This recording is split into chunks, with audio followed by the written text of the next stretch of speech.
स्वागत है आप सभी का स्टडी साइंस 93 पे। और कल मैं जो बता रहा था पिस्टन पिस्टन लगा रहे थे, एक गैस थी, उसके नीचे द्रव था, याद है कि नहीं। वेसल, एक मिनट, वेसल जो था मतलब बर्तन, ऐसे ही कुछ था। नीचे हमने द्रव रखा था लिक्विड, ऊपर गैस, और यहाँ पे पिस्टन रखा हुआ था। प्रेशर लगा रहा था मैं। प्रेशर लगाने क्या हो रहा था, जो गैस है जितना पहले घुलती थी उससे ज्यादा मात्रा में घुलना शुरू हो जा रही थी, मतलब गैस की विलेयता बढ़ रही थी। मैं कल बता रहा था इसी के बारे में, और जहां तक बताया था उसके आगे फिर चलते हैं। उसके आगे क्या बताना है।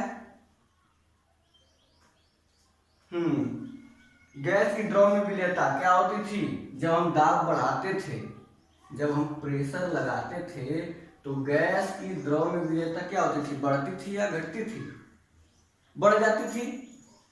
गैस की विलेयता क्या है, द्रव में बढ़ जाती थी। अब इसी को सर्वप्रथम गैस की विलायक में विलेयता,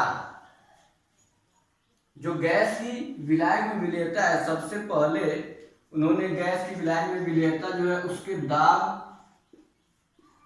और विलेयता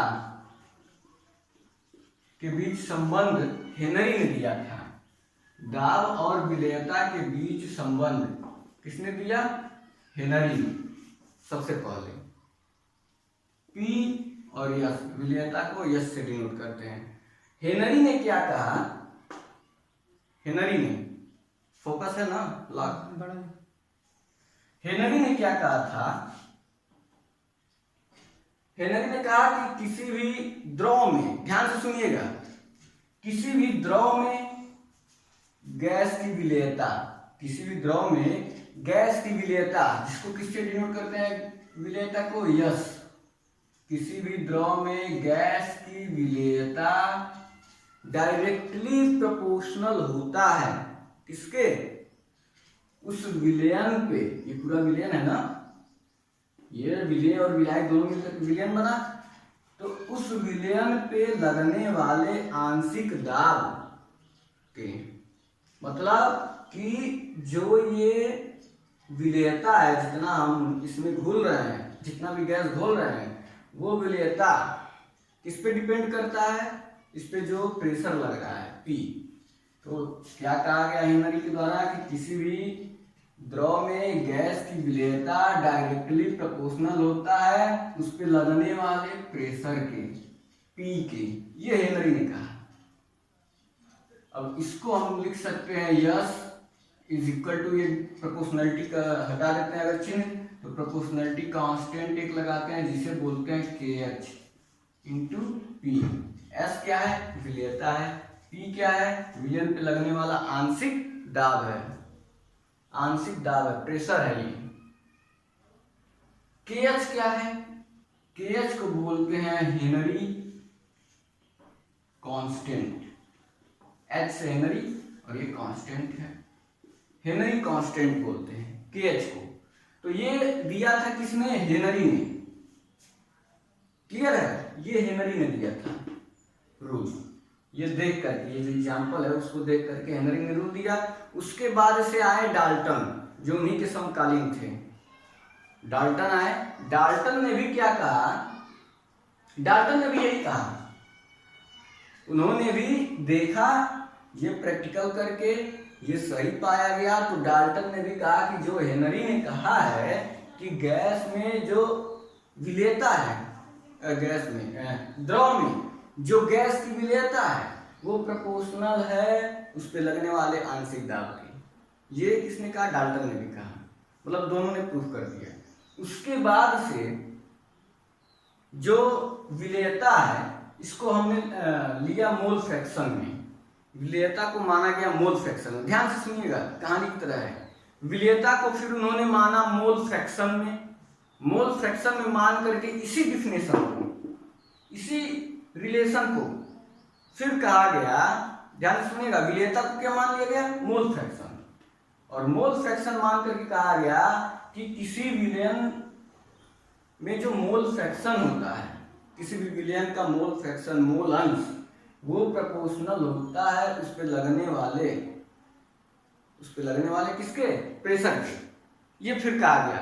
उसके बाद से फाइनली जो डिसाइड हुआ, तो यहां तक तो समझ में आ गया। पहले हेनरी ने क्या कहा, हेनरी ने यही कहा। फिर क्या कहा डाल्टन ने भी उसको प्रूफ किया। फिर जो विलियम की विलेयता है उसको लिया गया मोल फ्रैक्शन के रूप में, और फिर मोल फ्रैक्शन के रूप में लेने के बाद कहा गया कि जो गैस का मोल अंश है, मोल फ्रैक्शन, ये जो गैस का मोल अंश है वो क्या है, वो डिपेंड करता है, डायरेक्टली प्रोपोर्शनल होता है। जो मोल फ्रैक्शन घुल रहा है इसमें, घुल रहा है वो डायरेक्टली प्रोपोर्शनल है उस पे लगने वाले गैस पे या फिर विलियन पे लगने वाले प्रेशर पे, ये कहा गया। क्लियर है। और एट लास्ट पूरा कंक्लूजन निकलने के बाद लास्ट में हेनरी के द्वारा कहा गया, एक व्यवस्थित क्रम में, एक ऑर्डर वे में ये कहा गया कि किसी भी गैस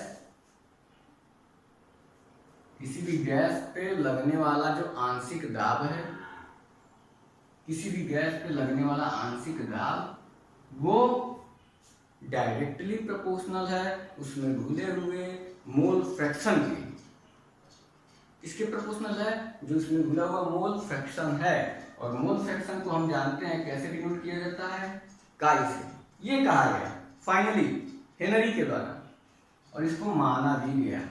माना तो पहले भी नियम को गया, डाल्टन ने प्रूफ किया दूसरा नियम, दूसरा क्या वही नियम डाल्टन ने भी प्रूफ किया, उसको भी माना गया।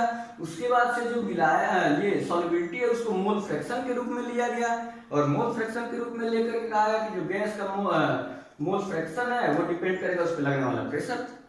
जो मोल फ्रैक्शन घुल रहा है वो डिपेंड करेगा उस पर लगने वाले प्रेशर पे। वही बात सही है, मोल फ्रैक्शन मतलब अमाउंट ही तो है, और वो अमाउंट गैस का किस पे डिपेंड करेगा, जो प्रेशर लगा रहे हैं उसी पे डिपेंड करेगा।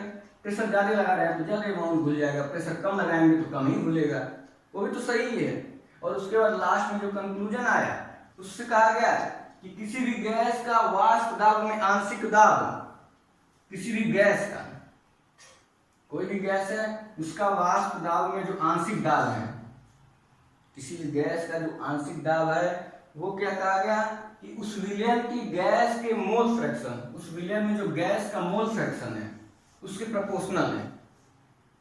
ये कहा गया फाइनली हेनरी के द्वारा, और लास्ट में निकल के आया कि P is equal to KH into chi. P is equal to KH into chi. Chi क्या है, मोल फ्रैक्शन है, विलयन में जो गैस घुला हुआ है वो मोल फ्रैक्शन है। तो ये लास्ट में कहा गया हेनरी के द्वारा, और इसी को कहा गया हेनरी नियम। हेनरी नियम ये भी है, इसे भी कहते हैं विलेयता और प्रेशर के बीच रिलेशन है। और ये क्या है, जो आंशिक दाब है, जो प्रेशर है, और ये मोल फ्रैक्शन के बीच रिलेशन, दोनों हेनरी नियम है। ध्यान दीजिएगा, ये भी हेनरी नियम है, ये भी हेनरी नियम है। लेकिन इस बुक में, इस सिलेबस में ये वाला जो रूल है वो यूज होने वाला है, अभी आगे यूज होने वाला है, इसलिए इस पे हम ज्यादा जोर दे रहे हैं। इसको केवल एक लाइन कह करके हटा दिया गया है। इंपॉर्टेंस तो इसका भी है। मेन शुरुआत हेनरी ने तो मेन यही कहा था, लेकिन हमारे जो बुक में सवाल दिया हुआ है या फिर ज्यादा से ज्यादा एप्लीकेशन हम इस पे, मेरा जो ज्यादा से ज्यादा एप्लीकेशन है इस बुक में इस पे बेस्ड है, और इस पे बेस्ड है तो इसलिए इस पे ज्यादा फोकस किया गया है। तो ये तो हो गया हेनरी नियम, ये हो गया हेनरी लॉ। हेनरी लॉज एक बार ध्यान से सुनिए। The partial pressure of the gas, the partial pressure of the gas in vapour phase मतलब P is proportional to the mole fraction, to the mole fraction of the gas in the solution, in the solution। ये हो गया Henry नियम। इसके बाद से क्या कहा है और कुछ कहा गया है, केस के बारे में बोला गया है। केस के बारे में आप जानते हैं, केस क्या है, हेनरी कांस्टेंट है। उसके बाद से कहा गया है कि KH की वैल्यू अगर बढ़ाएं, KH की वैल्यू अगर हम बढ़ाते हैं तो जो सॉल्युबिलिटी है वो घट जाती है, दोनों एक दूसरे के उल्टे होते हैं। KH की वैल्यू अगर हम बढ़ाते हैं तो सॉल्युबिलिटी घट जाती है, क्योंकि जो यस है वो तो डायरेक्टली प्रोपोर्शनल है इसके, KH के नहीं, तो KH के जब नहीं है तो ये क्या होगा, सॉल्युबिलिटी जो है KH अगर बढ़ रहा है तो सॉल्युबिलिटी घट जाती है। क्यों घट जाती है, KH बढ़ेगा, मान लीजिए कुछ सॉल्युबिलिटी यहाँ पे फिक्स कर दी है हम, KH अगर हम बढ़ा रहे हैं, KH बढ़ा रहे हैं तो आना तो चाहिए कोई फिक्स वैल्यू ही, लेकिन KH बढ़ाएंगे तो जो P है वो क्या होगा, घट जाएगा, वो घट जाएगा। इसका मतलब क्या है कि सॉल्युबिलिटी इससे डायरेक्ट P से रिलेटेड है, सॉल्युबिलिटी भी घट रही है। ध्यान से सुनिएगा, KH अगर बढ़ा रहे हैं, वैल्यू फिक्स है KH और P की, और उसमें KH हम बढ़ाने लगे, KH बढ़ाएंगे तो P तो घटने लगेगा ना, P कम करेंगे तभी तो फिक्स आएगा। KH अगर बढ़ा रहे हैं, वैल्यू है 10 नहीं मान लेते हैं, वैल्यू है 12, पहले KH था 3 और ये था 4 P, और हम KH बढ़ा रहे हैं, आना चाहिए 12 है, 4 3 12, KH बढ़ा दें 4 कर दें और ले आना हमको 12 ही है, तो P घटाना पड़ेगा, P घटाना पड़ेगा तो 3 करेंगे, मतलब कि KH अगर बढ़ा रहे हैं तो P घटेगा, और P घटेगा तो P डायरेक्टली प्रोपोर्शनल है S के, तो S घटेगा। तो यहाँ से हम बोल सकते हैं कि जो KH है, अगर किसी भी गैस के लिए KH की वैल्यू हेनरी कांस्टेंट अगर बढ़ रहा है तो विलीयता क्या होगा, घट जाएगा। क्लियर है। अब एग्जाम्पल थोड़ा दिया हुआ है, एग्जाम्पल विलेयता मैंने बताया था, एग्जाम्पल में कोई गैस लिक्विड में अगर घुली हुई है तो कोई 2-3 एग्जाम्पल मैंने बताया था। एक सोडा वाटर बताया था मैंने, और क्या बताया था, घुली हुई ऑक्सीजन, इसी पे बेस्ड एग्जाम्पल भी है, और भी बहुत से, नाइट्रोजन घुला हुआ है उसमें, H2S होता है जल में घुला हुआ, बहुत से एग्जाम्पल हैं जो गैस घुले होते हैं लिक्विड में। लेकिन एग्जाम्पल दिया हुआ है बुक में एक सोडा वाटर का इसका जो एप्लीकेशन दिया हुआ है कि जो सोडा वाटर होता है CO2 जल में क्या होता है, CO2 घुला रहता है उच्च दाब में, प्रेशर लगा करके CO2 घुला रहता है, मतलब सॉल्युबिलिटी की, यहाँ पे सॉल्युबिलिटी और प्रेशर का उसमें रिलेशन होता है। कोल्ड ड्रिंक लेते हैं, कोल्ड ड्रिंक खोलते हैं ढक्कन, गैस निकलती है, नहीं गैस निकलती तो एक गैस निकलती है, बहुत तेजी से निकलती है ना, वो गैस क्या होता है, कार्बन डाइऑक्साइड ही होता है, जो उसको प्रेशर लगा करके बंद किया गया होता है, घोला गया होता है जबरदस्ती लिक्विड में, कार्बन डाइऑक्साइड होती है। तो वो भी एक एग्जाम्पल ही है, प्रेशर लगा करके कैसे गैस को लिक्विड में घोला गया है। और एक एग्जाम्पल जो गोताखोर होते हैं या नीचे जाते हैं, या फिर जो पर्वतारोही होते हैं जाते हैं ऊपर, नीचे जाते हैं, जल में घुला रहता है ऑक्सीजन, और नीचे जाते हैं तो और ज्यादा ऑक्सीजन घुलता चला जाता है। तो वो सारे भी एग्जाम्पल हैं इसमें। ऊंचाई पे जाते हैं तो ऑक्सीजन की मात्रा कम होती है, तो पता ही है आपको, कोई पर्वतारोही ऊंचाई पे जाता है ऑक्सीजन की मात्रा कम होती जाती है, मतलब क्या है कि ऊपर जाते हैं प्रेशर कम होता है, सॉल्युबिलिटी कम हो जाती है, मतलब कम घुली रहती है, प्रेशर कम होता है ना ऊपर जाने पे। जल में नीचे जाएंगे तो प्रेशर बढ़ता जाएगा, इसका मतलब क्या है कि ऑक्सीजन जो है, प्रेशर बढ़ा सॉल्युबिलिटी बढ़ेगी, प्रेशर बढ़ेगा तो सॉल्युबिलिटी बढ़ेगी। इसका मतलब क्या है कि ऑक्सीजन क्या है, वो और ज़्यादा घुलती जाती है अंदर जल के नीचे जाने पे। और जब मान लीजिए कोई गया जल के अंदर तो ऑक्सीजन और ज़्यादा एकदम घुली है, यहाँ पे 21% हम ऑक्सीजन ले रहे हैं, नीचे जा रहे हैं तो ऑक्सीजन की मात्रा और ज़्यादा है, 35% है, अचानक से फिर ऊपर आएंगे तो 21% मिलेगा हमको ऑक्सीजन, तो तबीयत खराब हो सकती है, उसको बोलते हैं बेंडिंग हो जाती है, शरीर में, बॉडी में बेंडिंग हो जाती है। ये दिया एग्जाम्पल में, फिर ये थोड़ा जो लोग जानते होंगे इसके बारे में वो अच्छी तरह से डिस्क्राइब करेंगे। बेंडिंग हो जाती है, जगह जगह गैपिंग, एयर आ जाता है शरीर में, तो उसको निकाला जाता है, डॉक्टर से मिलते वो परामर्श लेते हैं, फिर वो सिलेंडर जो लेके जाते हैं उसमें भी कुछ मिलाते हैं, हीलियम मिलाते हैं। तो ये सारे एग्जाम्पल हैं, 3-4 एग्जाम्पल दिए हुए हैं, देख लीजिएगा। अब मैं जा रहा हूँ बताने, एक टॉपिक है छोटा सा, इफेक्ट ऑफ टेम्परेचर। मुझे लगता है ये बताने की जरूरत नहीं पड़ेगी। गैस घुला है लिक्विड में, कोई गैस है लिक्विड में घुला है, अब हम देखना चाहते हैं इस पे इफेक्ट ऑफ टेम्परेचर का इफेक्ट देखना चाहते हैं, मतलब कि टेम्परेचर घटाएं, टेम्परेचर बढ़ाएं तो क्या हो रहा है, गैस और घुल रही है या फिर कम घुल रही है, उड़ जा रही है। अब आप बताइए, टेम्परेचर हम लगा रहे हैं, कोई वेसल है मेरे पास, कोई बर्तन जिसमें गैस घुला हुआ है लिक्विड में, हम टेम्परेचर लगा रहे हैं, नीचे से टेम्परेचर बढ़ा रहे हैं, आग जला दें नीचे से, तो जो गैस घुली है क्या और घुलेगी या फिर बाहर निकलेगी? टेम्परेचर बढ़ा रहे हैं तो बाहर निकलेगी, ऑब्वियस सी बात है।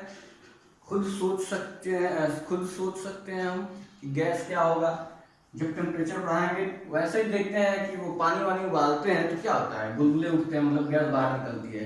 तो टेम्परेचर बढ़ाएंगे क्या होगा, जो ये गैस है घुला हुआ है इसमें, वो क्या होगा, कम बाहर निकलेगी। मतलब कि विलेयता क्या होगी, गैस की विलेयता कम हो जाएगी।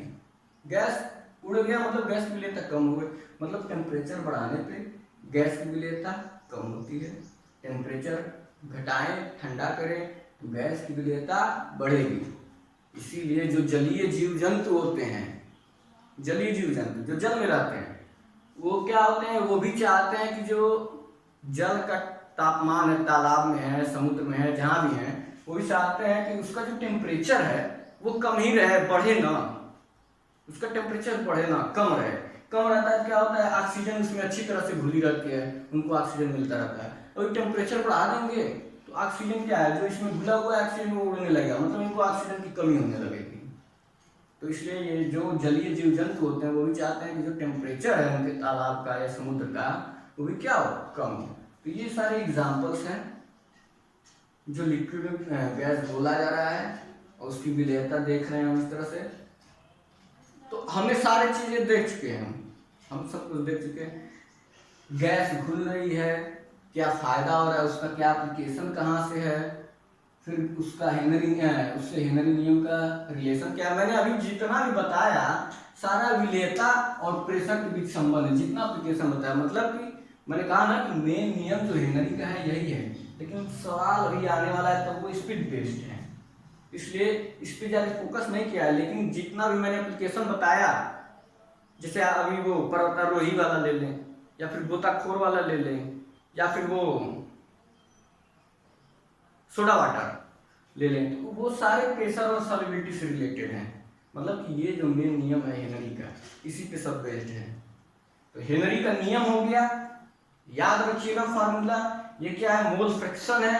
मोल फ्रैक्शन बाइनरी मिक्सचर है, तो n1 n2 करके n1 का निकालना है तो n1 बटे n1 प्लस n2, n2 का निकालना है मोल फ्रैक्शन तो n2 अपान n1 प्लस n2। ये सारी चीजें याद है।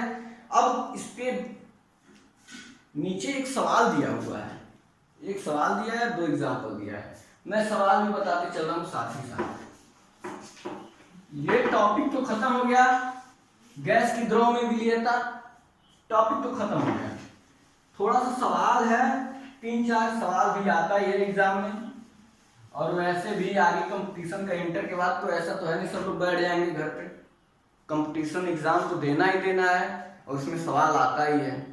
छोटे छोटे बड़े माइन्यूट से पॉइंट्स पूछते हैं, बहुत ही ध्यान से किताब पढ़ना पड़ता है, लेक्चर बहुत ध्यान से सुनना पड़ता है, और जो क्वेश्चंस होते हैं वो भी लगाने पड़ते हैं। कुछ लोग क्या है कि थियोरी पे ज़्यादा जोर देते हैं, अच्छी बात है, थियोरी पे जोर दीजिए, कंसेप्ट तो हमारा मेन है।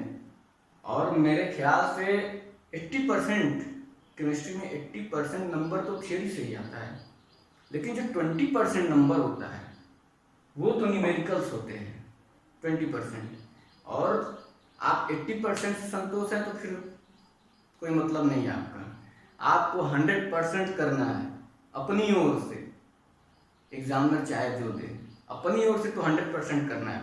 तो आप थियोरी कंसेप्ट ये तो तैयार रखिए ही, लेकिन साथ ही साथ सवाल भी जो न्यूमेरिकल्स है। एक न्यूमेरिकल दिया है, देख लेते हैं कहाँ गया न्यूमेरिकल। हाँ, दिया है कि कोई N2 गैस है, 293 केल्विन पर जल में प्रवाहित किया जाता है। 1 लीटर जल में कितने मिलीमोल N2 गैस विलेय होंगे, ये कह रहा है। If N2 gas is bubbled through water at 293 degree kelvin. कोई N2 गैस है, N2 गैस, आप लोग ध्यान से सुनिए, सवाल में कुछ है ही नहीं। केमिस्ट्री का मुझे लगता है कि 50% सवाल इतना इजी होता है कि आपको सवाल पढ़ना होता है, सवाल समझना है, उसका जवाब नहीं समझना है, सवाल समझना है। और ये जो सवाल है इसमें भी केवल सवाल समझना है, जवाब आपके सामने है। सवाल समझिए क्या कह रहा है। कह रहा है कि कोई नाइट्रोजन गैस है N2 गैस, किसमें घुला है? जल में। मतलब कि दो है, नाइट्रोजन गैस और घुला किसमें है? जल में। गैस अवस्था में नाइट्रोजन और जल क्या है? लिक्विड में है। गैस की द्रव में विलीयता। हेडिंग हो गई क्लियर? कौन कौन सा है? एक H2O है और क्या है? N2 है। N2 गैस घुला है जल में 293 केल्विन पे, 298 जो भी हो, मतलब रूम टेम्परेचर है। कह रहा है उसके बाद 1 लीटर पूछ रहा है how many millimoles of N2, कितने मिलीमोल होंगे N2 के 1 लीटर जल में। 1 लीटर जल में, 1 लीटर जल में पूछ रहा है कितने मिलीमोल्स होंगे, N2 के कितने मिलीमोल्स होंगे। और दिया क्या है? दिया है हमको assume that N2 exerts a partial pressure, partial pressure दिया है, P दिया है, given that क्या दिया है? P दिया है। पार्शियल प्रेशर कितना दिया है? देख लेते हैं कितना दिया है। पार्शियल प्रेशर 0.987 बार, 0.987 बार ये दिया है। और क्या दिया है? 293 केल्विन तो है ही। N2 के लिए KH का मान दिया है, KH दिया है। मुझे तो बड़ा आसान लग रहा है। KH कितना दिया है?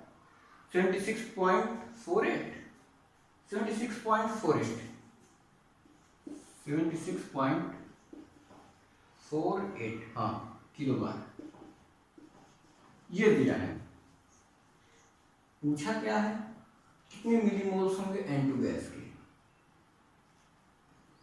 अब सुनिए, दिमाग बस लगाइए, दिमाग फ्री माइंड करिए। 2 मिनट सुनिए, सवाल सामने, सवाल का जवाब सामने। 2 मिनट सुनिए। H2O दिया है, N2 गैस दिया है, दोनों घुले हैं। H2O में N2 घुला है। इसकी मात्रा दी हुई है 1 लीटर। 1 लीटर, 1 लीटर बोले तो 1000 ग्राम भी बोल सकते हैं, नियर अबाउट। शुद्ध जल है, शुद्ध जल का वो क्या होता है? घनत्व तो 1 होता है, द्रव्यमान बटे आयतन हो जाएगा ना। इतने चालाक हैं, 1000 ग्राम भी लिख सकते हैं 1 लीटर को। N2 गैस का पूछ रहा है कितने मिलीमोल्स होंगे, मिलीमोल्स होंगे। दिया क्या है? P दिया है, KH दिया है, P दिया है, KH दिया है। गैस दो घुले हैं। फार्मूला क्या होता है हेनरी नियम से? P is equal to KH into chi. Chi मतलब मोल फ्रैक्शन, मोल फ्रैक्शन ध्यान दीजिएगा। और मोल फ्रैक्शन 2 है, 2 मोल है। यहां से काई लिख सकते हैं N1, N1 को क्या मान लें? N1 को मान लेते हैं H2O का नंबर ऑफ मोल्स है। N2 को क्या मान लेते हैं? N2 का नाइट्रोजन का नंबर ऑफ मोल्स। 2 घुले हुए है ना, तो अगर हमें काई1 देखें, काई यहाँ से N1 का निकालना रहे तो N1 बटे N1 प्लस N2, या फिर N2 का निकालना रहेगा तो N2 अपन N1 प्लस N2 हो जाएगा। हमको निकालना तो N2 का ही है। अब हम करें क्या? क्या करें? करें क्या? निकालना है N2 का। यहाँ से क्या लिख सकते हैं? P इज इक्वल टू, थोड़ा टाइम टेकिंग है लेकिन ये समझ गए तो अगला सवाल भी समझ जाएंगे, टाइम लगेगा। KH हमें निकालना है N2 का, नंबर ऑफ मिलीमोल्स। N2 का नंबर ऑफ मोल्स निकाल लेते हैं। N2 का, N2 का निकालना है नंबर ऑफ मोल्स। ध्यान दीजिएगा, N2 का नंबर ऑफ मोल्स निकालना है तो सबसे पहले तो हम काई निकाल सकते हैं। यहाँ से P दिया है, KH दिया है, काई निकल जाएगा। या फिर चाहे तो यहीं पे N2 अपन N1 प्लस N2 कर सकते हैं, बड़ा लंबा प्रोसेस होगा। तो हम एक काम करते हैं, काई निकाल लेते हैं। तो P की वैल्यू पता है, डायरेक्ट करते हैं ना, क्या जरूरत है। काई इज इक्वल टू क्या हो जाएगा? P अपान KH, सीधे सीधे करते हैं, P अपान KH होगा। P की वैल्यू रख देते हैं 0.987 अपन KH की वैल्यू 76.48। 0.48। अब यहां से काई की वैल्यू कितनी निकल के आ गई, कैलकुलेट करिएगा। कैलकुलेशन थोड़ा टेढ़ा मेढ़ा होता है। KH की वैल्यू बार में लीजिए, आ जाएगा 1.29 इंटू 10 टू द पावर कितनी है, -5। कैलकुलेट करने पे आएगा ये, कैलकुलेट आप लोग कर लीजिएगा, थोड़ा कैलकुलेशन ही तो लंबा होता है इसका, टेढ़ा मेढ़ा होता है। काई की वैल्यू पता चल गई, काई की वैल्यू पता चल गई। अब तो आसान है, N2 निकालना है हमको। काई की वैल्यू पता है, नंबर ऑफ मिलीमोल्स या नंबर ऑफ मोल्स निकालने, मिलीमोल्स क्या होगा 1000 से भाग दे देंगे। N2 का निकालना है, N2 को माने हैं नाइट्रोजन गैस का माने है N2, और N1 क्या है, जल का है, और ये N2 क्या है, नाइट्रोजन का है। निकालना है हमको N2 का। हम करें क्या, N2 को ऐसे ही रख देते हैं। जल का कितना होता है, 1000 ग्राम में या 1 लीटर में कितने मोल्स होते हैं जल में। रटा रटाया चीज है ये, रट भी लीजिएगा। 1 लीटर अगर हम लेते हैं वाटर, तो इसमें हमेशा 55.555556 भी ले सकते हैं मोल्स घुले होते हैं। 55.56 मोल घुले होते हैं। कैसे निकालेंगे, अब कहेंगे कैसे, आप बोल दिए, मुझे तो याद है, लेकिन अब आप लोग याद करिएगा कैसे। तरीका 2 है, मैं एक ही तरीका बता रहा हूँ।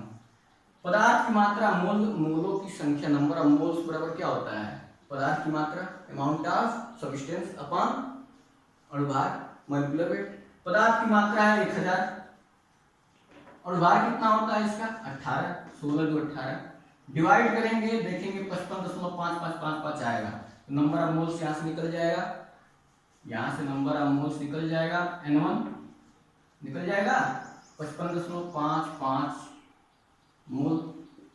वही चीज मैंने यहाँ पे रखा है, 1 लीटर H2O में 55.56 मोल होते हैं। अब हमको मतलब ये क्या है, ये है N1 की वैल्यू, और हम जानते हैं N2 निकालना है, N1 पता है, काई पता है। अब और ये चीज, और जब भी हम निकालते हैं, अब निकाल क्या रहे हैं, गैस की मात्रा। गैस की मात्रा बहुत माइन्यूट होती है, जो N2 होता है वो बहुत ही लेस देन होता है N1 की अपेक्षा। ऐसा मान लेते हैं जब भी हम सॉल्व करते हैं तब, क्योंकि जो घुला हुआ है वो बहुत कम होता है, बहुत ही कम मात्रा घुलती है गैस की। अब बहुत जगह देखेंगे, अभी कैलकुलेशन आगे डेरिवेशन भी देखेंगे तो उसमें यही लिखा रहेगा कि जो N2 है, इस वाले N2 को लेस देन, बहुत ही ज़्यादा छोटा मान लेते हैं N1 की अपेक्षा, तो इसको लिख देते हैं N2/N1 लिख लिया जाता है। इसको बहुत छोटा मान लिया जाता है इसकी अपेक्षा, तो इसको मान लेते हैं N2/N1। तो काई इज इक्वल टू N2, क्या है ये, नाइट्रोजन गैस का है, N1 क्या है, H2O का है, H2O का है, लिक्विड का है। अब यहाँ से N1 की वैल्यू पता है, काई की वैल्यू कितनी है, यहाँ से N2 भी निकल जाएगा, number of moles N2 gas का कितना होगा, काई की वैल्यू कितनी है, काई की वैल्यू 1.29 10 टू द पावर -5, और N1 की वैल्यू 5-6, गुणा करेंगे तो ये निकल जाएगा, नंबर ऑफ मोल्स निकल जाएगा नाइट्रोजन गैस का। कितना निकलेगा गुणा करने के बाद, 7.16 × 10⁻⁴। ये क्या है, मोल्स में है, मोल में है। इतने मोल्स N2 गैस घुले हुए थे वाटर में। मिली मोल्स में निकालना है तो क्या करेंगे, डिवाइड कर देंगे, ये तो मोल है, मिली मोल में निकालना है अगर तो क्या करेंगे, 1000 से भाग देंगे, मतलब 10⁻³ से भाग देंगे, -3 से ऊपर आएगा तो +3 होगा, 7.16 × 10 टू द पावर -4 आई। मिली मोल में करेंगे तो भाग देंगे 1000 से, मतलब 10 पे 3 से ऊपर करेंगे -3 होगा। मैं डायरेक्ट यहीं पे कर दे रहा हूं, और आंसर क्या आ जाएगा, मिली मोल करना है, ध्यान दीजिएगा, मिली मोल, मोल है उसको और छोटे में करना है, गुणा करेंगे, भाग नहीं करेंगे, ध्यान दीजिएगा। आप लोग भी थोड़ा ध्यान देते रहिए, जहां गलती हो खुद सुधार लीजिए। 1000 से गुणा करने का मतलब 10 पे 3 से गुणा करेंगे तो होगा क्या, 10 पे -1 बचेगा, तो या तो लिख सकते हैं 7.16, 10 पे 3 और -4 -1, या फिर यही लिख दे रहा हूं 0.716 मिली मोल। थोड़ा दिख नहीं रहा होगा, मैं यहीं पे लिख दे रहा हूं N2 = 0.716 मिली मोल, ये होगा N2 का। एक बार फिर से समझिए, कई लोग भूल गए होंगे शुरुआत कहाँ से हुआ था, अंत कहाँ हुआ, पता नहीं होगा। सवाल में क्या क्या दिया है ध्यान से सुनिए, 1 मिनट में खत्म हो जाएगा, 1 मिनट में, 1 मिनट ध्यान से सुनिए। सवाल में दिया क्या है, N2 गैस है, H2O में घुला हुआ है, H2O में घुला है मतलब दो चीज हो गए, एक N1 हो गया, एक N2 हो गया, ठीक, बाइनरी सॉल्यूशन हो गया। उसके बाद से कह रहा है 1 लीटर है, 1 लीटर में घुला हुआ है, तो नंबर ऑफ मिलीमोल्स कितने होंगे, दिया क्या है, P दिया है, KH दिया है, हमको P दिया है, KH दिया, हम जानते हैं हेनरी लॉ से P = KH × काई, यहाँ से हम काई निकाल लेंगे, बस कुछ करना ही नहीं है, काई निकाल लिए, यहाँ से P और KH दिया है, काई निकाल लें। अब काई क्या होता है, मोल फ्रैक्शन होता है, मोल फ्रैक्शन हम जानते हैं N2 मतलब N2 गैस का निकालना है हमको मिलीमोल्स, तो यहाँ पे लिखेंगे N2 को N2 गैस मान लेंगे, N1/N2, N2 जो घुली हुई है वो बहुत कम घुलती रहती है, N1 की अपेक्षा बहुत कम होती है वैल्यू N2 की, इसलिए हम क्या मान लेंगे कि ये N1 ही है टोटल, N2 को काफी लेस देन मान लेते हैं इन कंपेरिजन टू N1, तो N2/N1 हो गया। उसके बाद से काई पता है, N1 पता है, गुणा कर दीजिए, N2 निकल गया। करना ही क्या था, काई निकाले, मोल फ्रैक्शन का फार्मूला लिखे, एक N2 है, एक H2O है, इधर गुणा किया, N2 की वैल्यू आ गई, बस इतना सा है, समझाने में थोड़ा टाइम लग गया। तो ये तो हो गया सवाल। एक और सवाल बता दे रहा हूं, सवाल अक्सर आ भी जाते हैं, और खास करके जो IIT की तैयारी में लगे हुए अभी से, उनके लिए तो इम्पोर्टेंट है। IIT हो गया, पॉलिटेक्निक हो गया, इन सब की तैयारी में अगर लगे हुए हैं तो बहुत कठिन भी नहीं है, बहुत कठिन भी नहीं है, और आता भी है ऐसे सवाल। देखिए IIT हो या फिर पॉलिटेक्निक हो, कोई भी चीज हो, उसमें होता क्या है कि जो नॉर्मल सवाल होते हैं वो तो सब लगाते हैं, लेकिन जो थोड़ा सा टफ क्वेश्चन है उसको जो टच कर लिया वही थोड़ा सा नंबर आगे पाता है। बाकी नॉर्मली तो जो ठीक ठाक पढ़ने वाले लड़के हैं लगभग सब एक समान नंबर पाते हैं, लेकिन जो थोड़ा सा अलग पढ़ा, थोड़ा सा सवाल में भी ध्यान दिया, वही थोड़ा सा नंबर एक्स्ट्रा पाता है, वो आगे निकल जाता है। तो आप लोग थोड़ा सा सवाल पे भी ध्यान दीजिए, अगर आपको आगे भी पढ़ना है तो थोड़ा अच्छे तरीके से ध्यान दीजिए। एक और सवाल बता दे रहा हूं, मैं बताऊंगा नहीं, केवल ऊपर से बताते हुए हल्का फुल्का छोड़ दूंगा। सवाल है क्या, कर रहा है कि 298 केल्विन पे H2O नहीं CO2 है, कहां है, Henry's law constant for CO2 in water, Henry law constant दिया है, pH दिया है, किसके लिए, CO2 के लिए दिया है, कितना दिया है, हेनरी लॉ कांस्टेंट कितना दिया है, 1.67 × 10⁸, 1.67 × 10⁸ पास्कल, ये दे दिया है एट 98 केल्विन, ये तो रूम टेम्परेचर हो गया। और CO2 किसमें घुला है, ये गैस घुला किसमें है, H2O में, H2O में घुला हुआ है CO2, और KH दिया हुआ है इतना। इसके बाद क्या कर रहा है, calculate the quantity of CO2, quantity of CO2, quantity मात्रा, पदार्थ की मात्रा W, इस बार ध्यान दीजिएगा N नहीं पूछा है, मिलीमोल्स या मोल्स नहीं पूछा है, इस बार क्वांटिटी ऑफ CO2 पूछा है W। कहां से होगा, अगर हमें मोल निकल जाए तो क्या होगा, क्वांटिटी अपॉन मोलर मास या फिर मॉलिक्यूलर मास। तो मॉलिक्यूलर मास CO2 का हमको पता है, CO2 का मॉलिक्यूलर मास पता है, नंबर ऑफ मोल्स अगर निकल जाए तो हम क्वांटिटी निकालेंगे, मतलब वही सवाल है, हमको नंबर ऑफ मोल्स ही निकालना है। CO2 के बारे में ये तो पता ही, मॉलिक्यूलर मास, पदार्थ की मात्रा हम निकाल लेंगे, केवल हमको नंबर ऑफ मोल्स निकल जाए तो। ध्यान हमारा नंबर ऑफ मोल्स पे करना चाहिए। कह क्या रहा है, देख लेते हैं एक बार सवाल। कह रहा है कि calculate the quantity of CO2 in 500 ml of soda water. Soda water मतलब ये तो हो गया, लेकिन 1 लीटर नहीं, 500 ml में। पिछली बार क्या था, 1 लीटर था, इस बार आधा लीटर है। आधा लीटर है, 500 ml सोडा वाटर।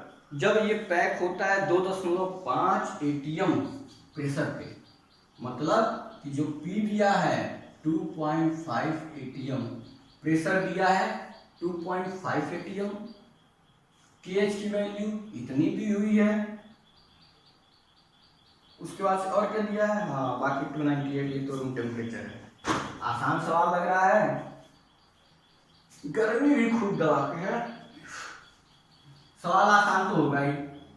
KH दिया है, P दिया है, फिर वही चीज काई, यहां से काई निकल जाएगा। P कितना है 2.5, ये 1.67 × 10⁸ काई की वैल्यू निकल गई। अब काई क्या है, मोल फ्रैक्शन है। दो इसमें घुले हुए हैं, दो कॉन्स्टिट्यूएंट हैं। पहला क्या है CO2 और ये H2O। तो एक N1 मान लेते हैं CO2 के लिए और N2 मान लेते हैं H2O के लिए। निकालना क्या है, CO2 के नंबर ऑफ मोल्स निकालने हैं। हमको काई पता है, तो काई जितना भी वैल्यू है वो बराबर होगा।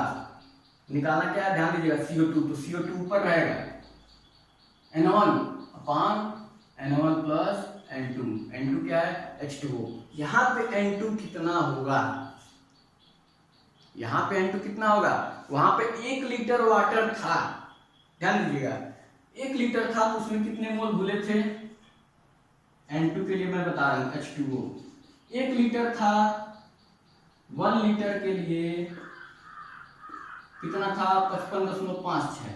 तो आधा लीटर के लिए, हाफ लीटर के लिए इसका आधा हो जाएगा 55.56 बटे 2 मोल्स हो जाएंगे, होंगे।